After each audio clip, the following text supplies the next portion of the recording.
Alright, this is how I patch the knees of any pants that need it.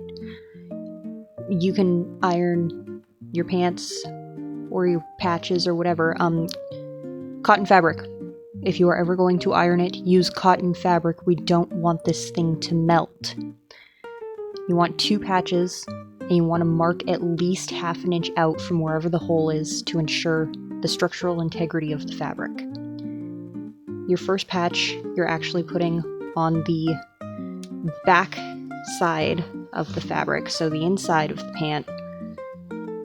And for this, I typically just go with a very simple running or prick stitch. Just go down, come up.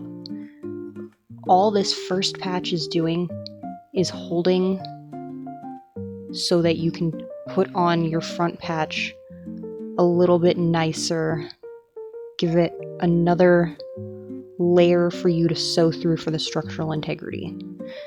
So yeah, you can just running stitch this back patch on, and I will come back when I've done that.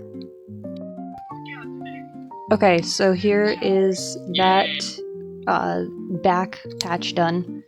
I mean, obviously very messy, but you're not going to see that. As long as it's comfortable on your knee, then you're fine.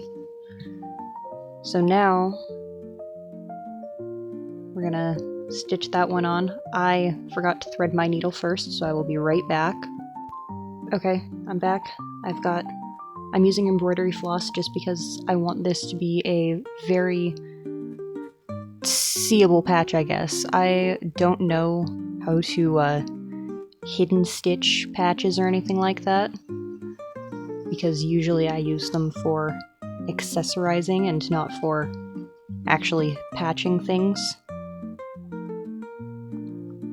I don't know exactly what this kind of stitch is called, but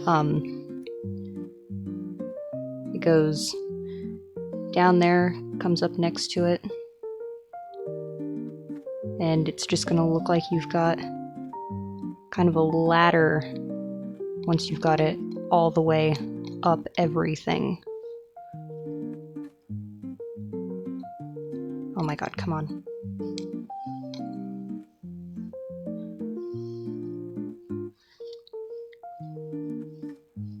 So there's that. I'm gonna call that an oopsie. It'll look fine when I'm done. So yeah, I will be back when I've done the ladder stitch whatever all the way around. Okay, and here is the final batch. Should hold pretty okay.